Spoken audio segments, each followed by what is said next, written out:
lejos, compañero. Juntaros y saludad. ¡Viva la República! ¡Viva! ¡Viva la Junta del Tesoro! ¡Viva! ¡No pasará!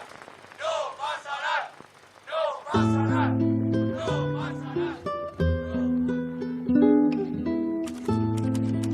A partir de julio de 1936 y durante más de 3 años, un grupo de personas de muy distintas condiciones, creencias y nacionalidades se encargaron de proteger y poner a salvo el inmenso tesoro artístico español, repartido a lo ancho de todo el país y sometido por entonces a los peligros de una enconada y destructora guerra civil.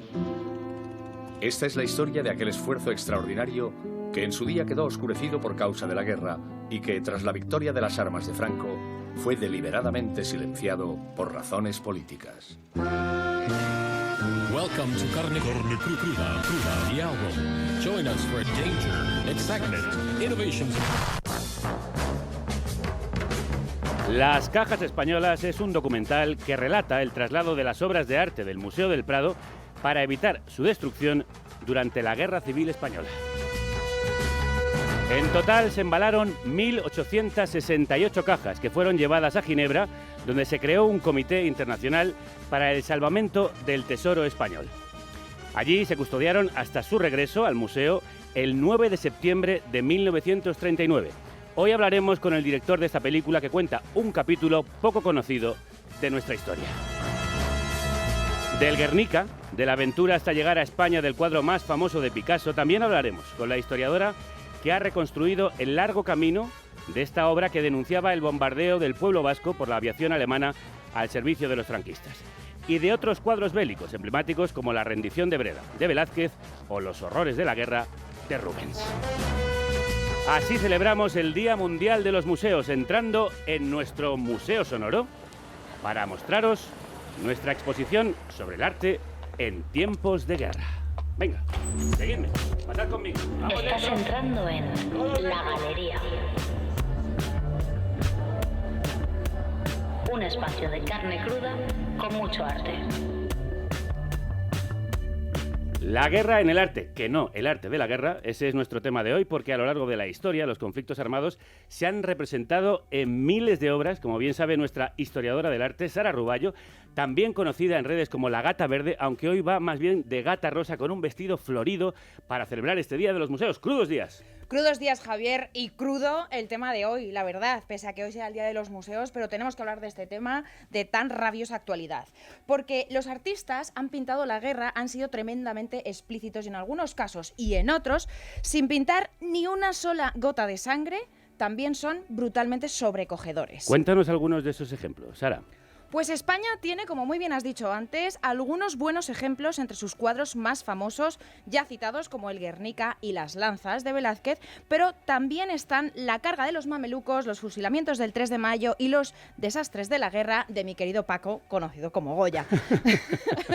Pero más que denunciar la destrucción, muchos cuadros también han mostrado la heroicidad y la plasticidad de las batallas que han sido utilizados con fines patrióticos para glorificar a sus héroes. Son habituales las pinturas enormes, llenas de soldados, caballos, cañones, espadas, barcos, humo, fuego, mogollón de movimiento. Sí, las escabechinas, el furor de la batalla, ¿no? Efectivamente. Menos frecuentes y más modernas son las pinturas que muestran las atrocidades de la guerra. Es el caso de La matanza de Quíos, dedicada a la masacre de 20.000 griegos a manos de los turcos en 1822, en la que muestra sobre todo niños, mujeres supervivientes que fueron esclavizados por los invasores. Ajá. Esta increíble obra la pintó años después Eugène Delacroix. El de la libertad guiando al pueblo con los pechos fuera, como canta Rigoberta Bandini. Efectivamente. Otro cuadro de batalla también es la famosa Guerra de Otto Dix, que es una obra absolutamente sobrecogedora. Sin duda. Que el propio Otto se alistó voluntariamente en el ejército alemán en la Primera Guerra Mundial y obviamente cuando volvió, pues volvió un poquito trastornado, sí, y espantado se dedicó un poco a purgar sus temores y sus terrores que había visto.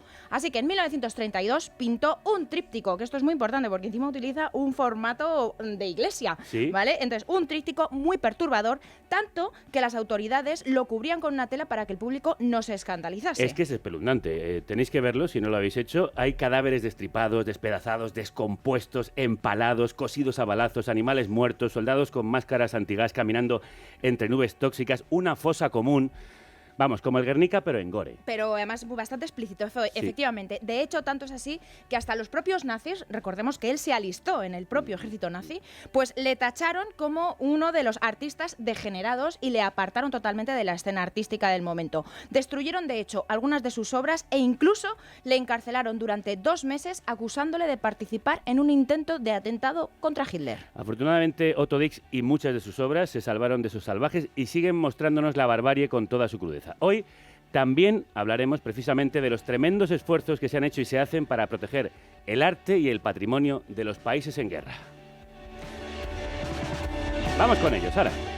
Lo primero es reconocer la importancia que merecen todas las personas que se enfrentaron a una odisea literal para salvar de la destrucción el tesoro artístico nacional. Una situación que, como os decía, vivimos en España en la Guerra Civil. Lo cuenta Rafael Alberti en el documental Salvar el Prado. Decidimos sacar 2 cuadros inmensos que eran las Meninas y el Carlos V de Tiziano, que tenían la misma medida. Verdaderamente era asombroso lo que hicieron, ¿verdad? Y esos cuadros los pusieron unos brazos de hierro que caían por fuera y arriba todo clavado con hierro. La caja enorme que formaba eso, formaba un edificio y luego lo taparon todo con lonas y con todas clases de protección, ¿verdad? Y eso fue realmente lo que María Teresa y yo sacamos del museo. Así salvaron Alberti y su mujer, la también escritora María Teresa León, 2 cuadros fundamentales de la historia de nuestro país y del Museo del Prado. Efectivamente, todo empezó en noviembre de 1936, cuando las obras del Museo del Prado y de otros muchos lugares artísticos y patrimoniales se vieron amenazadas por las bombas de las tropas franquistas. ¿Qué hicieron para salvar y proteger esas obras de arte? Pues se puso en marcha un dispositivo sin precedentes, coordinado por intelectuales, funcionarios, trabajadores del museo y muchos voluntarios anónimos. Se terminaron cargando unos 70 camiones como los Velázquez, los Goyas, los Grecos del Prado, las más importantes obras de la Real Academia de San Fernando, del Escorial, del Palacio Real, del Palacio de Liria y de tantos otros museos, colecciones e iglesias para evacuarlas y ponerlas a salvo lejos de Madrid lo más rápidamente posible. Y primero viajaron a Valencia para más tarde a Barcelona y de ahí, desde el norte de Cataluña, escapando de la guerra hasta Europa. Menuda hazaña. Con harto sentimiento vimos que los cuadros no podían entrar en el patio, entonces tuvieron que quedar fuera y empezó un bombardeo de cañón bastante fuerte. A eso de la madrugada, invierno me parece que tardaba tiempo para amanecer, pues salieron los cuadros, nosotros llamamos al 5º regimiento, vino una protección de motoristas, chicos ingenuos, campesinos que hacían la guerra, que le explicamos lo que era aquello, lo que era la Menina, lo que era Velázquez. Ese selló un discurso allí montado en el camión, que no fumaran, y a eso en un claro, pues salieron los cuadros hacia Valencia y por algunos pueblos los alcaldes llamaban a la alianza diciendo: ha pasado vuestra expedición. Hasta que por la mañana, eso de las 10, llamó Renau y dice: las Meninas y el Carlos V han llegado a Valencia. Bueno, pudimos dormir tranquilos. Me encanta ese comentario de les explicamos qué eran y les dijimos que por favor no fumaran. O sea, me encanta ese comentario. Las Meninas habían llegado a Valencia. Eso también. Pudimos dormir tranquilos. Efectivamente, se trata sin ninguna duda de una de las aventuras más sorprendentes que uno pueda imaginarse y la verdad es que no deja de ser muy alucinante que esta historia siga siendo prácticamente desconocida. Bueno, Sara, historia desconocida porque la guerra todo lo tapa, sobre todo si el bando vencedor oculta la destrucción que provocó y oculta a los vencidos que intentaron proteger el patrimonio nacional de los llamados nacionales, que lo iban a destruir. Sí, y eso que gracias a estos acontecimientos, el Museo del Prado y los fondos de otros tantos museos y colecciones españolas siguen existiendo. Los historiadores nunca agradeceremos lo suficiente a toda esta gente que se puso en peligro para salvar el arte en un momento en el que lo lógico era salvar el propio pellejo. Y como os decía al inicio, hay otro documental sobre este fascinante tema titulado Las cajas españolas y dirigido por Alberto Portland. La cólera destructiva se prolonga varios días. Las campanas que coronaban los templos acaban en la chatarra y las ávidas cámaras de los noticiarios extranjeros recogen con detalle aquella exhibicionista orgía sacrílega que, multiplicada en las pantallas cinematográficas de todo el mundo, le restará muchas simpatías internacionales a la causa republicana. El gobierno, desbordado por los acontecimientos, se ve impotente para poner freno a los desmanes callejeros y a la destrucción del patrimonio artístico nacional. Creo que te encanta este documental, Sara. Sí, lo vi por primera vez en la facultad y luego lo he podido ver muchas veces. Y cada vez que lo ponen en la 2, porque a veces lo proyectan en la televisión, lo tengo que ver. Aunque lo haya visto 1000 veces, lo tengo que ver, porque la verdad es que me parece una fantasía. Pues entonces estarás feliz, Sí, felicérrima, porque vamos a saludar a su director. Las Cajas Españolas es un documental que salva esta historia del olvido y conserva la memoria de los que salvaron lo que el gobierno republicano llamó el Tesoro Nacional, obras que lo acompañaron en su exilio, primero Valencia, después Barcelona, como nos contaba Sara, huyendo del avance de las tropas golpistas. Y su director es el escritor e investigador Alberto Portland. Alberto, crudos días, bienvenido. Buenos días. ¿Quiénes fueron los héroes de esta historia? ¿Qué obras salvaron y cómo lo hicieron? Bueno, es difícil adjudicar un protagonismo porque fue una obra colectiva en unos momentos de extraordinaria angustia y de completa falta de posibilidades. No tenían nada, sobre todo una vez que la cosa avanzó. Es tremendo leer las crónicas, las actas de las reuniones de la Junta en las que se discute hasta el infinito sobre si se va a comprar madera a Cuenca, si se compra un neumático que se había visto en una gasolinera del camino. Es tremendo. El esfuerzo de aquella gente no se comprende hasta que no se entra bien en el asunto. Fue una odisea, una epopeya civil. Estaban empeñados en salvarlo y lo consiguieron. No faltó nada, no faltó un solo cuadro de todo ese movimiento gigantesco desde Madrid hasta Suiza. Aunque fue una obra colectiva, como bien dices, hay personajes destacados. ¿Quién fue Timoteo Rubio y qué papel juega? Timoteo Pérez Rubio era un pintor casado con una escritora, Rosa Chacel, un pintor, una pareja, en realidad sin partido, lo que en esos momentos era muy importante, porque de alguna manera garantizaba que se iban solamente a encargar de esa labor sin estar mediatizados por presiones de más arriba. No tenían nada, había que montarlo todo y bueno, se consiguió. El origen está en un escritor, José Bergamín, que era comunista y también católico. Entonces, al ver los desastres, en fin, que se producían con los allanamientos de templos, de gente que estaba, pues claro, realmente en muchos casos estaba francamente muy, muy irritada porque adjudicaban el arranque del llamado alzamiento nacional a los curas y a los aristócratas, sobre todo, ¿verdad? Y, en fin, con Bergamín al frente, al principio, se organizó este complejo que se llamó la Junta del Tesoro, y al frente se puso a Timoteo. Timoteo era yo llegué a conocerlo personalmente, y una tarde en Madrid me contó la odisea completa. A mí me pareció fascinante ese hombre, me pareció un caballero republicano, un hombre que no tenía nada, que ya había hecho lo que tenía que hacer en la vida y estaba completamente tranquilo, era extraordinario. Decía su mujer en un soneto, Rosa dice en un soneto, y la paz de su voz no es ilusoria. Verdaderamente era un hombre en paz. Normal. Después de la aventura, Picasso, que era entonces el director en funciones o teórico del Museo del Prado, pero que no apareció por España, desde luego, quiso conocerle cuando Timoteo pasó a Francia. Y le invitó a comer y según me dijo el propio Timoteo, le dijo, mira, tú a donde vayas ahora como exiliado puedes decir que eres íntimo amigo mío, que yo nunca lo desmentiré. Como si le hubiera dado una especie de pasaporte que Timoteo, por supuesto, nunca utilizó, ¿verdad? se fue a Brasil y en Brasil terminó muriendo. Solo volvió una vez a España, solo volvió una vez. Y yo tuve la suerte de conocerle entonces porque era muy amigo de su mujer, de Rosa. No me extraña la paz de su voz porque lo que hizo tiene un valor incalculable para nuestro país y para la historia del arte. Salvó tanto con la ayuda de otros. Sara.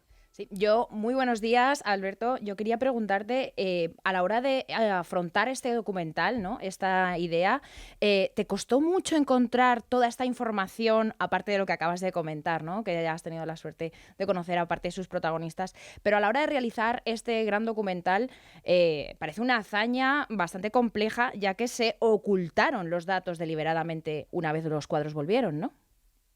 No solo se ocultaron, no, yo en realidad yo hice el documental, digamos que por una cuestión de justicia, porque no solo se ocultaron los datos, sino que se los tachó a esta gente, a estos héroes realmente, se los tachó de ladrones, miserables, se llevaban los cuadros para regalárselos a sus amos rojos del Kremlin, etcétera, etcétera, etcétera.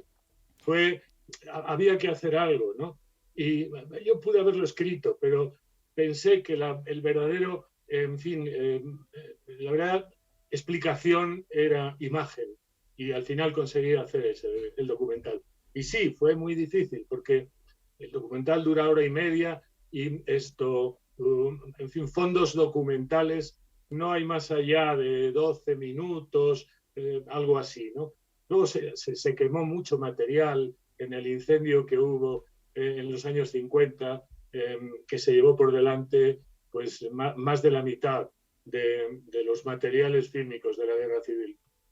Y por eso has tenido que reconstruirlo, de hecho, con esa mezcla de imágenes documentales e imágenes de recreación de los acontecimientos, lo cual da un resultado fascinante, como bien dice Sara. Alberto, ¿cuál es lo más potente de toda esta odisea tremenda? ¿Cuál es el capítulo que a ti más te gusta o te emociona de esta conmovedora historia de salvamento? Pues mira, yo creo que fueron los días en los que los fascistas estaban justo a sus espaldas, estaban en la frontera y tenían que pasar los cuadros como fuera, al otro lado de la línea, ¿no? Ahí hubo de todo, y parece verdaderamente increíble, imposible que no se perdieran cuadros, que no se quemaran, que no se rompieran, que no, en fin, esos momentos fueron los que, digamos, más explícitos resultan en cuanto a su interés, a su entrega, ¿verdad? A la entrega de estas personas, a la entrega a una tarea de la que podemos estar no solo orgullosos, sino francamente tendríamos que hacerles un monumento. Y sin embargo, no se hace nada. Hay un pequeñísimo cuadrito, como una plaquita en el Museo del Prado, recordando de una forma vergonzosa a todos aquellos que ayudaron a conservar esto sin nada más, ¿no? Sin nada más. Esto es porque los trabajos republicanos, la República en realidad, está considerada como, yo no sé, la Segunda República Española fue algo mucho más importante, mucho más, fue un esfuerzo enorme y una entrega, supuso una entrega de corazón de muchísima gente a la tarea de mejorar el país. Pero ahora decir república parece como que, en fin, la última vez que lo proyectaron en televisión española me hicieron una entrevista larga y yo hablé, pero luego resulta que seleccionaron como, yo qué sé, 2 minutos en los que no se decía una palabra del esfuerzo republicano. Pero yo estoy contento porque en definitiva me parece que es pues la primera película republicana que se ha hecho en España después de la guerra.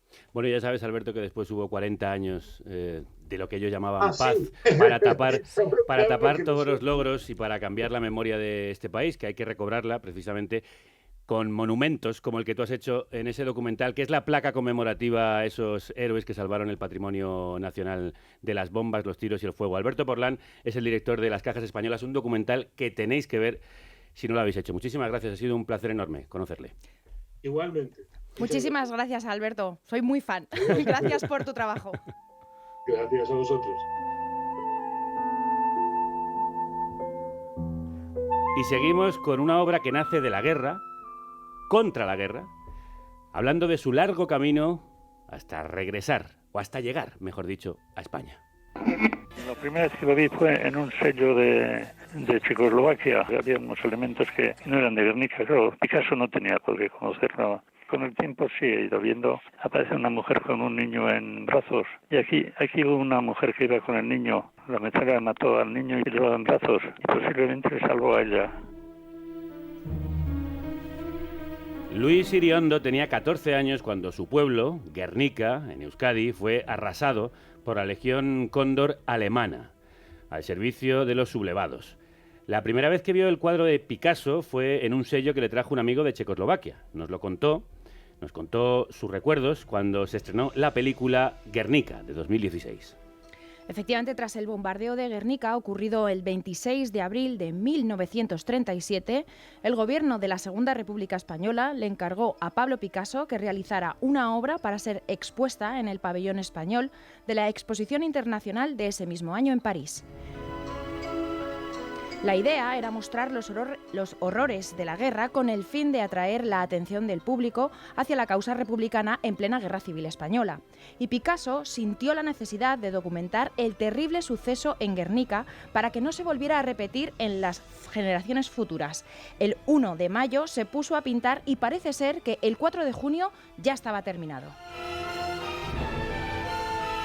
La obra no pudo ser más grande porque no le cabía literalmente en su estudio. Un enorme lienzo de casi 4 metros de alto por más de 8 de ancho, y lo genial es que todo el proceso de creación fue documentado por la fantástica artista y fotógrafa Dora Maar. Sí, una fotógrafa que era pareja suya entonces y que le ayudó mucho en el proceso, porque fotografiar cada una de las esquinas le permitió también componer el cuadro a Pablo Picasso, que planteó la pintura como un arma en sí misma contra la guerra, mostrando sus desastres en forma de denuncia, como ya había hecho Goya, al que admiraba mucho Picasso. Arte contra la guerra, sí señora. Eso es, y lo curioso es que esta obra no solo se convirtió en un icono antibelicista, sino que estuvo viajando por el mundo hasta el año 1981, cuando definitivamente se instaló en territorio español. Sí, cuando se cumplieron las condiciones que el propio Picasso dejó por escrito, que se restaurase la democracia en España. Lo cuenta el fascinante libro de la historiadora Genoveva Tussell, El Guernica recobrado. Su grito desgarrador contra la guerra, que se ha convertido en el icono artístico del siglo XX, aún hoy sigue denunciando las injusticias de conflictos bélicos como los de Irak, Afganistán o Siria. Ninguna otra obra contemporánea posee la carga emocional, política y artística del Guernica, instalado en Madrid desde hace más de 3 décadas. La obra maestra de Picasso llegó aquí el 10 de septiembre de 1981, tras un complejo proceso de negociaciones que estuvo a punto de naufragar en varias ocasiones. Cuando las libertades públicas volvían a España y culminaba el proceso de transición a la democracia, el cuadro fue recibido como el último exiliado político. Pero, ¿qué hubiera sucedido si el Guernica nunca hubiera llegado a España? Así lo cuenta en este libro publicado por Cátedra Genoveva Tussell. Bienvenida, Crudos Días. ¿Qué tal? Muchas gracias. Es un placer tenerte aquí porque el libro nos apasiona, la historia también, y has estudiado ese viaje que hizo el Guernica, que también lo viviste en casa, porque tu padre era el catedrático y político Javier Tussell, entonces director general de Bellas Artes, que dirigió las negociaciones con la familia Picasso y el Museo de Arte Moderno de Nueva York, el MoMA, para el traslado a España en 1981 del cuadro. ¿Qué recuerdas de entonces y qué sabemos ahora de esas negociaciones, Genoveva? De entonces recuerdo bastante poco, porque tenía apenas 6 años. Lo único que recuerdo es que en mi casa solo se hablaba del Guernica, que había viajes, que mi padre se iba a Nueva York por el Guernica, y acabé decidiendo que el Guernica pues sería algo que había hecho mi padre, que lo debía de haber pintado él. Así que fue solamente después, con los años, siendo además historiadora del arte y bueno, haciendo el doctorado y todo, me di cuenta que había tenido la suerte de vivir de primera mano un acontecimiento histórico para este país. Y entonces es ahora cuando me doy cuenta, vaya, que estuve ahí en primera fila, y a pesar de haber estado escuchando durante años todas estas historias, pues luego he tenido la suerte de de poder consultar toda la documentación que está depositada en el Archivo Histórico Nacional para recomponer esta historia en el libro. ¿Cómo fueron esas negociaciones a las que iba tu padre en Nueva York de manera más o menos frecuente? Pues realmente complicadas porque eran unas negociaciones que se desarrollaban en distintas bandas. Por un lado, había que satisfacer las condiciones que había impuesto Picasso, que era, él escribió un documento en 1970 estipulando que la obra sería devuelta a España. En primer lugar puso cuando se restableciera la República. Luego, pues por consejo de su abogado y de algunos amigos, cambió esta redacción y se refirió al restablecimiento de las libertades públicas, es decir, a que hubiera otra vez una democracia. Entonces, por un lado, pues esta recuperación de la obra fue pareja a la recuperación de la democracia. Entonces, bueno, había que demostrar que efectivamente en España había una democracia. Por otro lado, hubo que negociar, pues no solamente con el museo, que era depositario de la obra, sino también con el abogado Roland Dumas, el abogado de Picasso, que era el encargado de verificar que estas condiciones se cumplían, con la familia, que ya sabemos que es una familia complicada y de lo más variada, y que además demandó que ellos eran herederos morales de la obra de Picasso y que debían de ser consultados. Y por otra parte, fue también complicado el demostrar la propiedad española de la obra. Se sabía que había sido un encargo de la República, pero no se tenía documentación que acreditase que efectivamente se había hecho un pago a Picasso y había sido un encargo oficial. Vamos a reconstruir toda la historia hasta esa llegada a España. ¿Cómo empieza todo? ¿Quién le encarga la obra y por qué tardó tanto en llegar?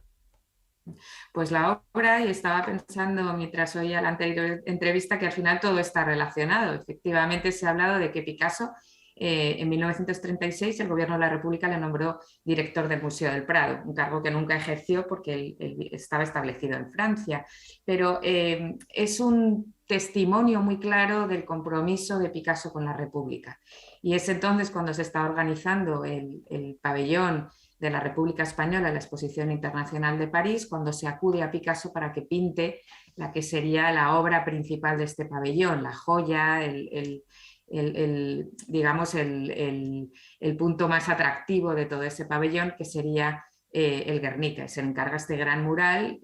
Bueno, hay muchas historias de cómo el artista tarda en encontrar finalmente inspiración hasta que ve en la prensa las fotografías del bombardeo de la ciudad vasca de Guernica, y es ahí cuando se pone a pintar. Lo decía Sara, que pinta de una manera muy rápida, en apenas un mes, una obra de un tamaño tan considerable. Sí, y hola, buenos días. ¿Qué tal, Genoveva? Buenos días. ¿Cómo termina al final la obra en el MoMA? O sea, ¿cómo cruza el charco? ¿Cuál es el camino que hace toda Claro. esta aventura? ¿Cómo es? Claro. Pues es muy curioso porque cuando el pabellón de la República, la Exposición Internacional de París, pues cierra, se devuelven todas las obras a los artistas que en ella participaron. Lamentablemente hay algunas obras, como el gran mural de Miró, del Segador, que se pierde, pero el Guernica se devuelve a Picasso, y ahí se ve y empiezan a llegar distintas ofertas y propuestas a Picasso para utilizar el Guernica como instrumento de propaganda. Entonces viaja a distintas ciudades europeas, entre ellas a Londres, para recaudar fondos para los refugiados de la República.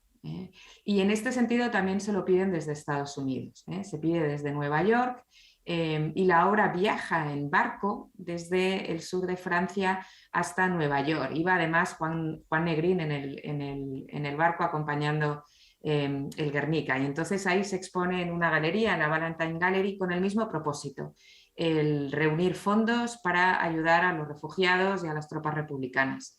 Y bueno, se expone en diferentes galerías y finalmente recala en el MoMA de Nueva York, en el Museo de Arte Moderno, donde Alfred Barr organiza una gran exposición de Picasso. Y la idea era que luego se lo iban a devolver, pero bueno, se desencadena la Segunda Guerra Mundial, y lo que piensan es que el cuadro está muchísimo mejor en Nueva York y va a estar más protegido, y así se abre un periodo larguísimo de depósito en el MoMA que finalizaría en 1981. Ajá. ¿Y cómo fue su llegada a España? Suponemos que mover una obra evidentemente tan grande, tan valiosa y tan codiciada por todo el mundo tuvo que tener pues ciertas dificultades, ¿no? ¿Cómo fue aquel viaje de una obra así? Para hacernos una idea, ¿por qué ciudades pasó? Porque además también tuvo como muchos periplos, ¿no? Pasó por muchos sitios. Sí. Bueno, creo que además fue una historia muy policíaca. Cuéntanos, Genoveva. Bueno, dicen que es la obra que más ha viajado de toda la historia del arte, no lo sé, pero bueno, mientras estuvo en Nueva York, de hecho, hubo un momento en los años 50, primero fue, por ejemplo, a la Bienal de Sao Paulo en el año 53, luego estuvo entre los años 56 y 57, estuvo también en diferentes ciudades europeas, en fin. Y la historia del viaje a España pues es muy curioso. Para empezar, desde que a toda la operación, cuando ya por fin se confirma la devolución, la operación se denominó Cuadro Grande. En fin, era difícil pensar a qué cuadro grande se podían referir, pero desde el MoMA incluso se pidió que se extremara la seguridad porque temían que hubiera un atentado o que se pudiera producir cualquier daño. Encima avisaron en agosto, imaginaros en agosto en Madrid, todo el mundo de vacaciones, llaman al Ministerio de Cultura que podéis venir a recoger la obra.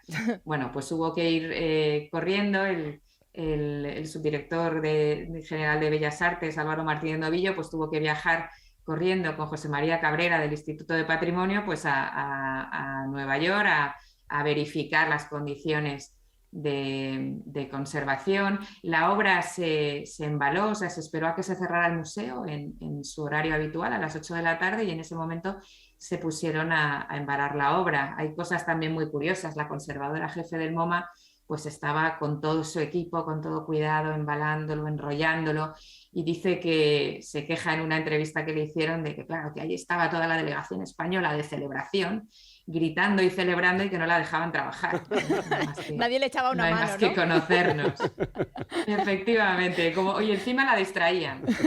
Y por fin pues se metió en unas grandes cajas de madera y bueno, quienes estuvieron ahí, Álvaro Martínez Novillo cuenta que en el momento de salir el camión por las calles de Nueva York se apagan los semáforos, hay una avería eléctrica y bueno, afortunadamente consiguen llegar, yo no sé ya si de milagro, al aeropuerto John Fitzgerald Kennedy y el cuadro viaja además en un avión de línea regular. Y es muy curioso que además viaja sin seguro, que esto lo vemos desde el punto de vista actual y nos llevamos las manos a la cabeza. Pero claro, siendo propiedad española y siendo el Estado español el encargado de transportarlo, no tenía sentido pagar un seguro para asegurarse a uno mismo. Bueno, en fin, lo meten en la bodega del avión y viaja en un avión de línea regular lleno de turistas. Y cuando aterriza en el aeropuerto de Barajas parece que un aterrizaje muy suave, muy limpio, pues en ese momento el comandante por megafonía informa a todos los pasajeros que han viajado a España acompañando al Guernica en su llegada por fin a nuestro país. Efectivamente. Ya una vez en tierra española fue fácil el traslado hasta el Prado, bueno, al Casón del Buen Retiro, que es donde yo recuerdo haberlo visto durante más tiempo, que forma parte del Prado. Lo llevaron al Casón del Buen Retiro. Hubo por supuesto un gran debate que todavía sigue estando presente sobre qué ciudad debía de acoger la obra y finalmente pues se decidió respetar la voluntad de Picasso, que como director del Museo del Prado consideraba entonces el Museo del Prado era el museo más importante de España, evidentemente. Yo creo que además se quería confrontar con los grandes maestros a los que de joven había copiado en sus visitas al Prado y se eligió este Casón del Buen Retiro para alojarlo. Hay que decir que desde que llegó el 10 de septiembre del 81 estuvo almacenado en una sala anexa a donde se iba a exhibir porque se estaba preparando todo el montaje. La obra, como hemos dicho, estaba amenazada y entonces se decidió construir una urna de cristal. José María García de Paredes, el arquitecto, se encargó de proyectarla y bueno, tapado con un cristal antibalas. Y en esa época pues no había, por ejemplo, un cristal de un tamaño tan grande como el Guernica y hubo que hacer una especie de estructura troncopiramidal para que se pudiera ver lo mejor posible la obra. Madre mía. Genoveva, ¿y qué crees que pensaría Picasso de su traslado al Reina Sofía? Porque él quería que estuviera en el Prado. Sí, bueno, es verdad que no lo dejó por escrito, pero tanto su viuda dijo que esa era su voluntad, se lo había manifestado a los conservadores del Museo de Arte Moderno de Nueva York. En fin, también tenemos que pensar que en aquel momento el Museo Reina Sofía no existía. El Museo Reina Sofía se creó en el año 92 y su eje principal se estableció que iba a ser el Guernica y se creó alrededor del Guernica.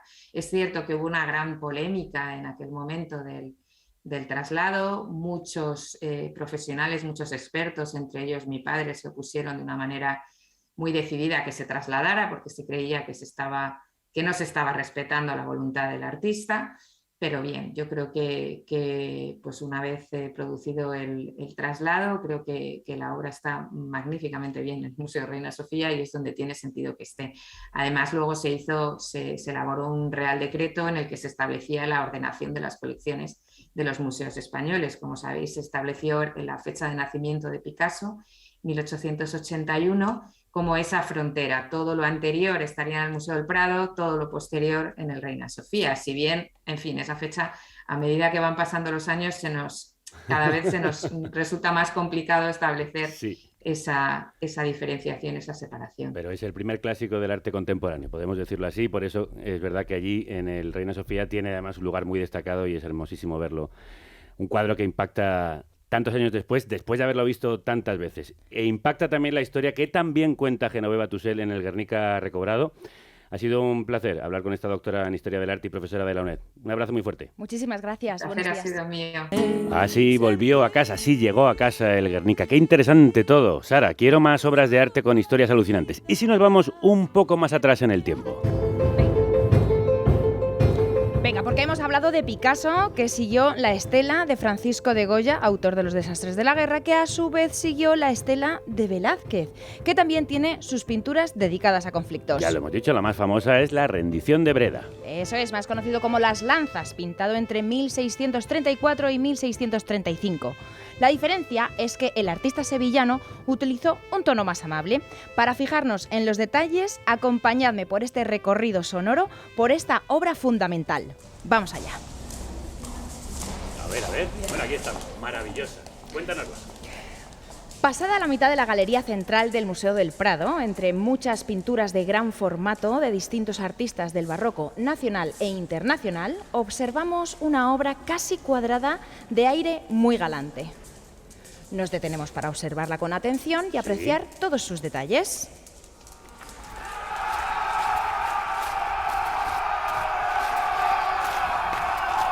La pintura muestra una escena dividida en dos partes por la mitad. La parte de arriba presenta un paisaje al fondo de tonos claros donde todavía humean los restos de la batalla. Esta parte de la obra muestra la destreza técnica de un joven Velázquez al pintar una atmósfera envolvente en un paisaje lejano. En la mitad inferior vemos en un primer plano a tamaño casi natural a dos ejércitos muy bien arreglados que se rinden pleitesía, españoles a la derecha y holandeses a la izquierda. Estamos ante la entrega de las llaves de la ciudad de Breda como símbolo de la rendición por parte de los holandeses ante los españoles en el año 1625.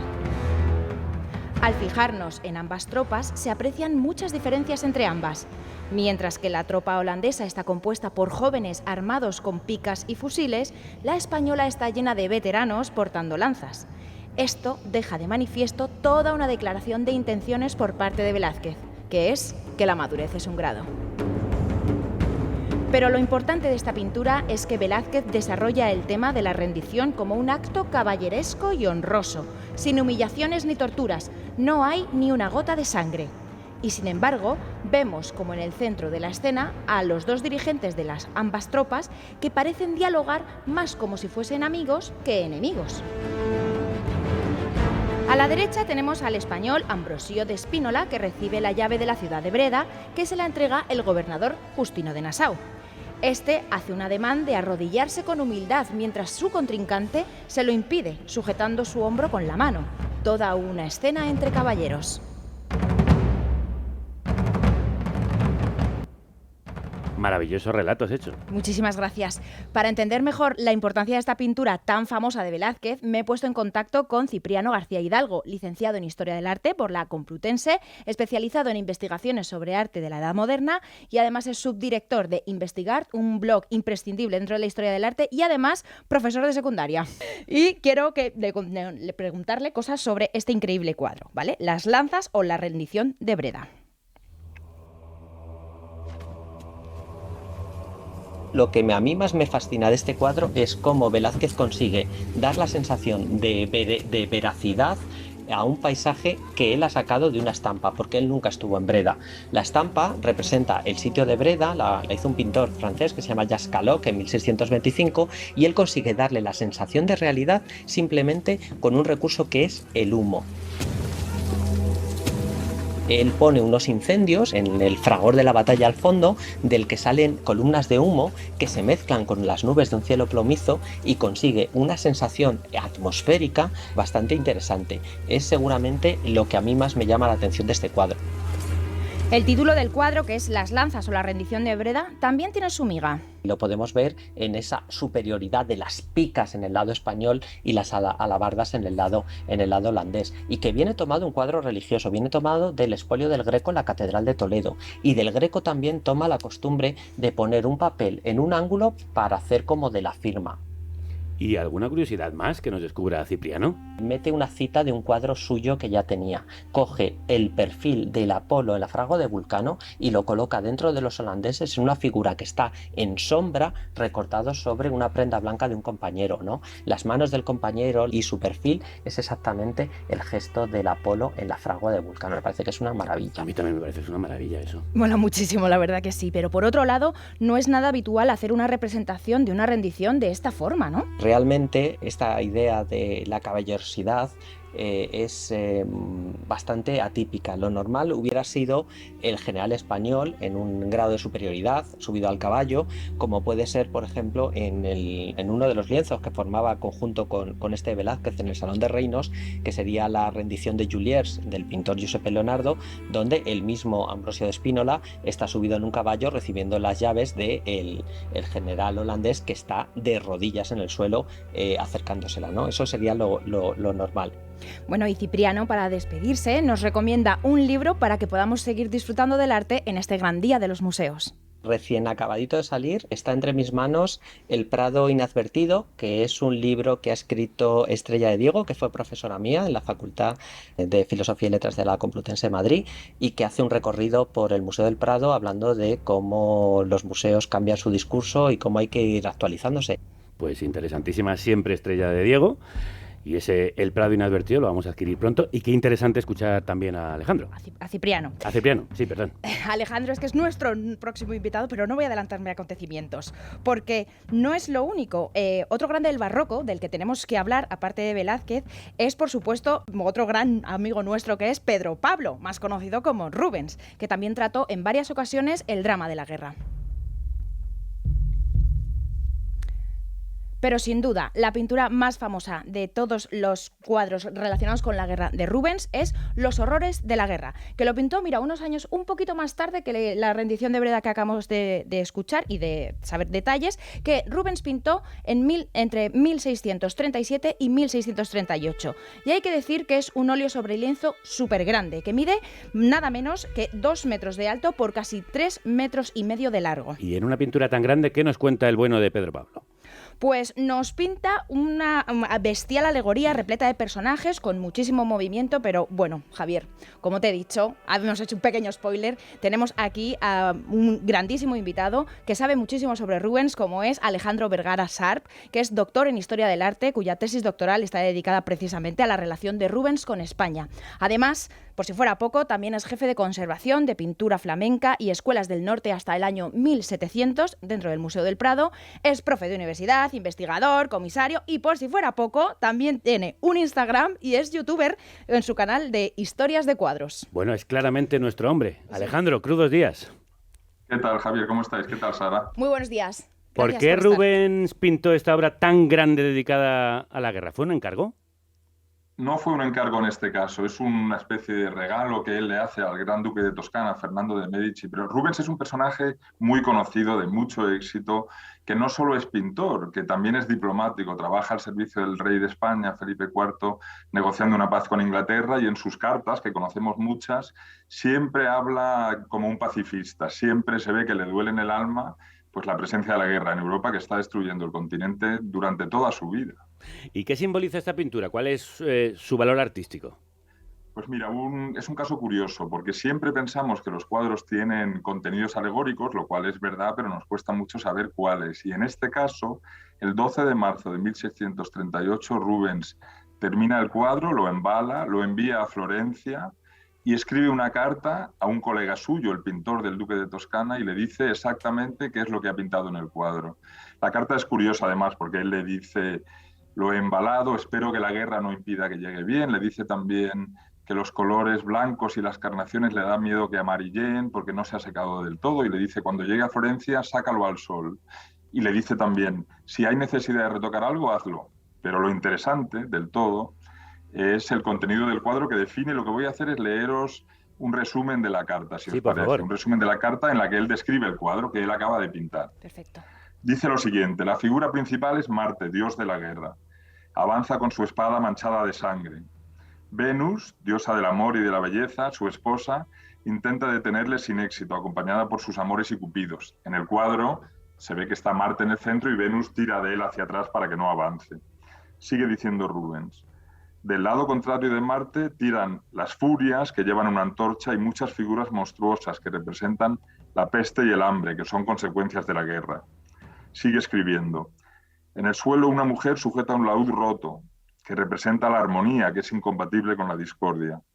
Sigue escribiendo Rubens: una madre y su hijo significan la fecundidad que destruye la guerra. Marte también atropella una figura con un compás, símbolo de la arquitectura y el ornato de las ciudades que la guerra convierten en ruina. Y para acabar, el último pequeño párrafo: bajo los pies de Marte verás un libro y un dibujo, creo recordar. O sea, recordar que Rubens está describiéndole el cuadro a una persona que lo va a mirar cuando lo reciba. Y continúa: nos recuerdan que Marte, el dios de la guerra, atropella todo lo hermoso, las artes y las letras. A la izquierda del cuadro se ve la figura de Europa, termina, que hace demasiados años ya sufre la terrible miseria. Me gusta mucho la carta, entre otras cosas, porque si veis el cuadro, si lo podéis ver en internet, el dios Marte está pisando unos papeles, y en uno de esos papeles que Rubens dice que verá pintadas las artes y las letras, lo que está dibujado son las tres gracias, el cuadro famoso que tenemos en el Prado, que para Rubens se entiende que ese tema representa la belleza, el aderezo que hace que la vida sea un placer. Eso es lo que está destruyendo la guerra, entre otras muchas cosas. Y qué fabuloso tener este documento que nos permite leer el cuadro tal cual lo pensó el artista. Me parece un auténtico documento fascinante. Pero tanto el tema del título como nos recuerda a grandes obras que se hicieron posteriormente, como la de Goya o la de Picasso. ¿Podemos considerar que esta pintura de Rubens les sirviese como inspiración a estos otros dos grandes maestros? Pues mira, sin duda por lo siguiente, porque Rubens es un pintor archiconocido cuya fortuna crítica ha ido subiendo y bajando para el público en general, pero para los artistas es uno de los más grandes, siempre lo ha sido. El cuadro está en Florencia ya desde 1638, pero Goya ha estado en Italia. Es muy probable que lo conozca y seguro que lo conoce en estampas, en grabados. Y en época de Picasso ya pues se conocen muy bien los cuadros a través de fotos. Yo creo que para el Guernica es muy claro que el cuadro este de Rubens tuvo mucha influencia. Si os fijáis en el cuadro veréis una mujer con los brazos arriba que sale de una especie de edificio con la puerta abierta en el lado izquierdo. Imaginaros un grabado de este cuadro. Los grabados siempre los enseñan al revés. Pues esa misma figura estará en el lado donde en el Guernica vemos una mujer con los brazos en alto y un edificio detrás con la puerta abierta. O sea que seguro que influyó mucho en ello, sí. Después de escucharte, ganas de leerte. Creo que acabas de publicar un nuevo libro, Alejandro.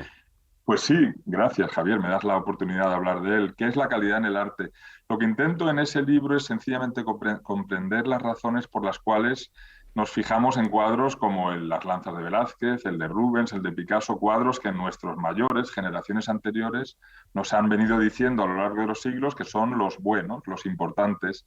¿Por qué decían eso? Pues lo decían porque consideraban que tenía calidad. ¿Y qué quiere decir eso? Pues es lo que me planteo en el libro y lo intento, más que contestar, intento comprender cómo ellos veían ese concepto en esa época.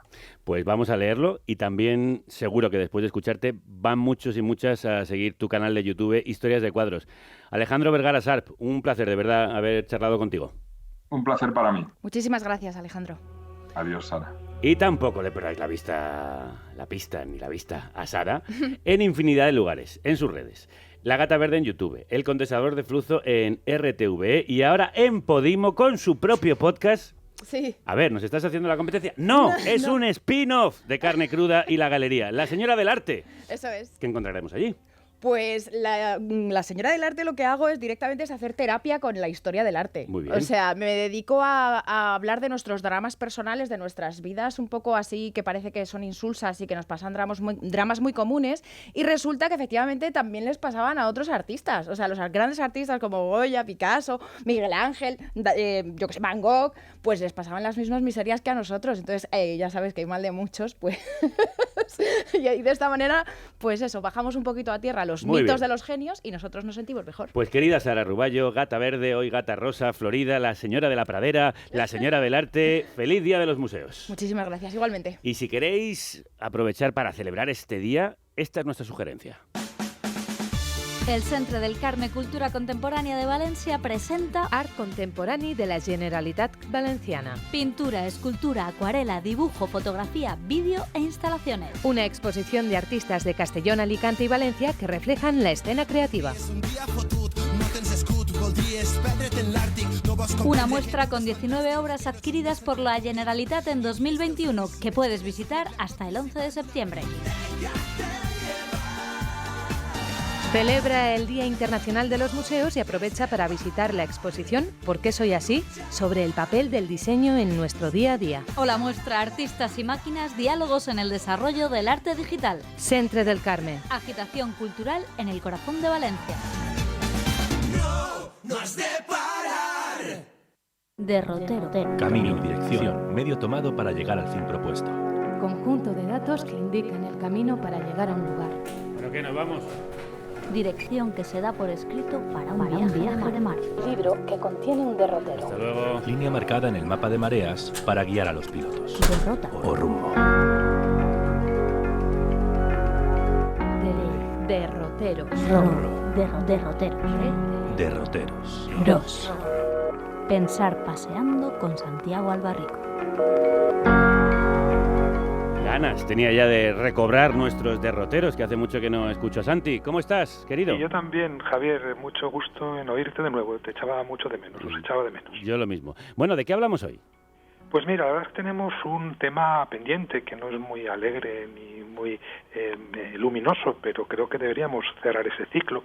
Estaba leyendo hace poco unos poemas del gran poeta Jorge Luis Borges, y leía tropezaba con uno que ya había leído hace años, que se llama El elogio de la sombra, que Borges escribió en 1969, cuando estaba ya sumergido casi completamente en su ceguera, la ceguera que marcó los últimos años de su vida, y empieza diciendo: la vejez, tal es el nombre que los otros le dan, puede ser el tiempo de nuestra dicha. Luego sigue, y es muy interesante cómo sigue, pero me interesó el que identificara la vejez con la dicha, y como habíamos hablado de infancia, Sí. y habíamos hablado de juventud, pues creía que era una buena manera de abordar el tema de la vejez a través de este poema, para cerrar así el ciclo, digamos, de la vida. Eso es. ¿Y qué es la vejez, Santi? Pues mira, la vejez yo creo que es un periodo en el que fundamentalmente lo que ocurre es que tenemos todo nuestro futuro ya por detrás, ¿no? Si cuando somos niños y jóvenes tenemos todo el futuro por delante, pues en la vejez lo tenemos todo por detrás. Y es un periodo, en todo caso, en el que lo que ocurre fundamentalmente es que, al contrario de lo que piensa Borges en ese poema, en el que dice que al final nos encontramos mi alma y yo a solas, y el animal ha muerto, casi ha muerto, pues yo creo que más bien lo que ocurre en la vejez es que básicamente somos cuerpos, es una recaída en el cuerpo, y una recaída en el cuerpo que en ciertas condiciones sociales pues resulta muy muy penosa. ¿Por qué? Mira, pues yo estaba pensando, recordaréis una historia en marzo del 2020, en el momento más álgido de la pandemia, cuando en la Comunidad de Madrid estaban muriendo miles de ancianos en las residencias.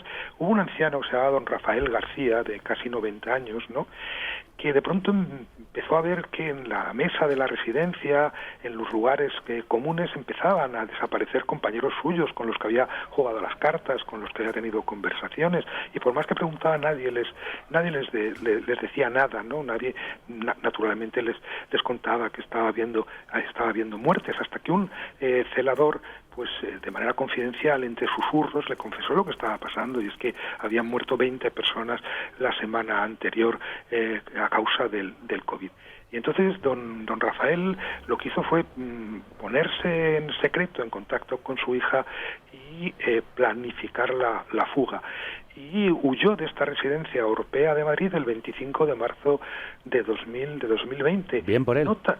Claro, no tanto para huir de la muerte, sino porque él reclamaba su derecho a morir como él quisiera, en otras condiciones, en otro sitio, no de esa manera. Y pensando en esta historia, yo pensaba en otra fuga mucho más famosa de un anciano, la fuga de Tolstoy, recordarás, en noviembre de 1910, una fuga que dura 3 días, porque a los 3 días muere en una estación de tren, en la cama, en la yacija precaria de un jefe de estación de tren. Y Tolstoy también fuga un poco rebelándose contra las condiciones de su vida. No está huyendo, obviamente, de una pandemia, está huyendo hacia el mundo y está huyendo, de alguna manera, hacia la muerte, reivindicando su libertad para vivir, para morir fuera de su casa, para vivir en el mundo, en definitiva, para correr el riesgo de morirse en otro sitio. Entonces, la pregunta que yo me hacía, Javier, es esta de: identificamos siempre la rebeldía con la juventud. Hemos vivido una pandemia en la que, desde luego, en Madrid se ha estado casi promocionando la rebeldía contra las medidas sanitarias del gobierno, ¿no? E identificando esa rebeldía con la libertad, mientras que a los ancianos, bien para dejarlos morir en condiciones penosas, en campos de concentración, bien para sobreprotegerlos, pues de alguna manera no se les concedía, no se les reconocía el derecho a decidir sobre su propia vida y sobre su propia muerte. Esta idea de un anciano que se rebela es una idea que nos cuesta trabajo aceptar, y que, sin embargo, creo que es muy necesario reivindicar. ¿Reivindicar por qué y dónde? Yo diría, fíjate que lo he escrito muchas veces, ¿no? Que el capitalismo nos ha prometido la inmortalidad, y lo que nos ha dado al final es una vejez muy larga y a menudo muy penosa, ¿no? Porque en una sociedad que prolonga la existencia, mientras dificulta o prohíbe los cuidados, ¿no? Que asocia la vida útil al trabajo asalariado y la autoestima al acceso al mercado y al consumo, pues la longevidad de alguna manera deja a los ancianos fuera de todos los juegos, y con la mejor intención del mundo pues acabamos negándoles su derecho a decidir sobre su propia vida y sobre su propia muerte. Durante la pandemia, pues a mí a veces me costó y resultaba muy difícil pronunciar este argumento en voz alta, ¿no? Pero realmente los ancianos no tenían derecho a correr algún riesgo más del que corrieron. No los tratamos como animales de compañía en un mundo en el que tratamos muy bien a los animales, hacemos leyes para protegerlos. Decir que tratamos a los ancianos como animales, pues a lo mejor no es señalar la crueldad con las que lo tratamos, pero sí es señalar la condescendencia con la que los tratamos en un contexto como era ese de crisis, en el que a lo mejor muchos ancianos, por ejemplo, preferían haber vivido una última Navidad con sus nietos, aun corriendo el riesgo de contraer el COVID, que no salvar la siguiente Navidad a la que no podían estar seguros de llegar. En todo caso, es curioso, ¿no? Porque las expectativas de vida, como sabemos, han aumentado muchísimo. En 100 años en España han aumentado en 40 años las expectativas de vida de un español al nacer. Pero hay que preguntarse en qué condiciones llegamos a la vejez, en qué contexto, qué ha ocurrido con los vínculos que hacen de alguna manera soportable la vejez. Claro. Sobre todo, sí, dime. Es que se produce una paradoja. Hemos prolongado la vida, de alguna manera, dando importancia a la vejez, y sin embargo, minusvaloramos a los viejos constantemente. Y han perdido, de hecho, el papel que tenían como los sabios de la tribu. Constantemente, en efecto, no solamente les negamos el derecho a decidir sobre su vida y su muerte, sino que les negamos el derecho al relato, la autoridad en el sentido más moral y más narrativo del término, que es el hecho de escucharlos con atención para aprender algo de ellos, puesto que en definitiva si algo tienen los ancianos es una vida muy larga, en las que sin duda les han ocurrido cosas de las que podemos a nuestra vez comprender. Por eso decía Platón en las leyes que había que utilizar, que había que beber vino, porque a los jóvenes les hacía callar y a los viejos que tenían tanto que contar les hacía hablar, ¿no?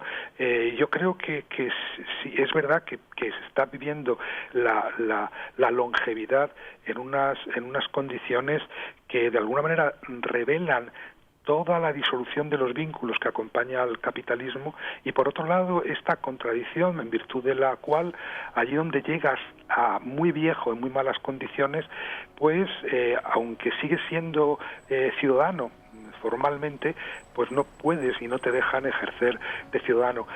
Ancianos que pueden seguir votando, que gestionan su propia cuenta y que hacen compras incluso online, sin embargo luego no pueden decidir sobre su vida y sobre su muerte. Y al mismo tiempo, que esto es lo inquietante y por eso hay que hablar de capitalismo, el capitalismo no solamente disuelve esas condiciones de comunidad en la que los cuidados más o menos trabajosos en todo caso se daban de hecho, sino que además ha convertido también a una franja de edad cada vez más numerosa en otro nicho de mercado, ¿no? Entonces a mí me irrita mucho, Javier, leer noticias en los periódicos en las que habla, disfruta de la vejez, puede ser el mejor periodo de tu vida, el mejor sexo, los mejores viajes, ¿no? Bueno, por eso, por ejemplo, leía un informe en que decía esto, pero fíjate, inmediatamente añadía algo que para todos es evidente, dice que es así, que es el periodo para disfrutar más de la vida, con 3 condiciones: buena salud, una posición económica desahogada y compañía, ¿no? Compañía allí donde hay 2 millones de personas mayores de 65 años que viven solas en España. Y de esas, por cierto, 7 de cada 10 son mujeres que padecen de soledad crónica, ¿no? En esas condiciones, pues yo no sé muy bien si podemos reivindicar la vejez, salvo como un gran negocio, porque en una noticia del País de justo antes de la pandemia recuerdo que se titulaba así: Viegenials, el gran negocio de disfrutar la vejez. Y añadía, la mayor longevidad puede salvar las cuentas de la Unión Europea. Y entonces hablaba de cómo el consumo de los mayores supondrá el 32% del PIB en el 2025, el 38% del empleo, y daba toda esta lista de oportunidades de negocio relacionadas con la vejez, desde hipotecas inversas a rehabilitación de viviendas para adaptarse a las necesidades de los ancianos, residencias, gimnasios, viajes, productos financieros para mayores de 65 años, seguros de dependencia, equipos privados de la asistencia, ortopedia, cosmética, telemedicina, zapatos inteligentes que evitan las caídas, línea de comidas para ancianos, en definitiva, un gran negocio allí donde en cualquier caso al anciano se le ha convertido en algo así como un animal de compañía. También el animal de compañía es un nicho de mercado muy, muy importante y además cada vez más. Entonces, nada de eso responde a la pregunta que yo creo que es fundamental, es la de si vale la pena la vejez, ¿no? Y si vale la pena la vejez en condiciones capitalistas. Decía Cicerón, ese maravilloso diálogo que se llama De Senectute, ¿no? Decía una cosa que creo que es milenaria, que no ha cambiado a lo largo de los siglos. Decía de la vejez, que todos se esfuerzan por alcanzarla y luego nadie quiere vivirla, ¿no? Y todo el mundo la rechaza o la condena, ¿no? Y bueno, pues es verdad que cuando somos jóvenes no pensamos en ninguna de estas dos cosas. No pensamos ni en la muerte ni en la vejez, ¿no? No pensamos que vamos a morirnos, pero tampoco pensamos en que si no nos morimos vamos a llegar a ser viejos, y que en realidad, por tanto, estamos trabajando para nuestra vejez, que viviendo estamos construyendo un viejo. Y yo creo que esta es la otra pregunta a la que hay que responder, ¿no? ¿Qué clase de viejo quiero ser? yo creo que mientras no respondamos a esta pregunta y mientras esta pregunta no se responda en condiciones en las que, en efecto, por ejemplo, la buena salud esté garantizada, pero también esté garantizada la comunidad, los vínculos que hacen, pues no sé, llevadera una vejez en compañía, mientras no pensemos a lo largo de nuestra vida en qué clase de viejo queremos ser, pues vamos a estar entregando nuestra vida y desde luego nuestra niñez, nuestra juventud y nuestra vejez a condiciones materiales de existencia, en este caso a un capitalismo que de alguna manera convierte cada una de las edades en nichos de mercado muy fecundos en términos económicos, pero que en definitiva considera la vida misma como un puro medio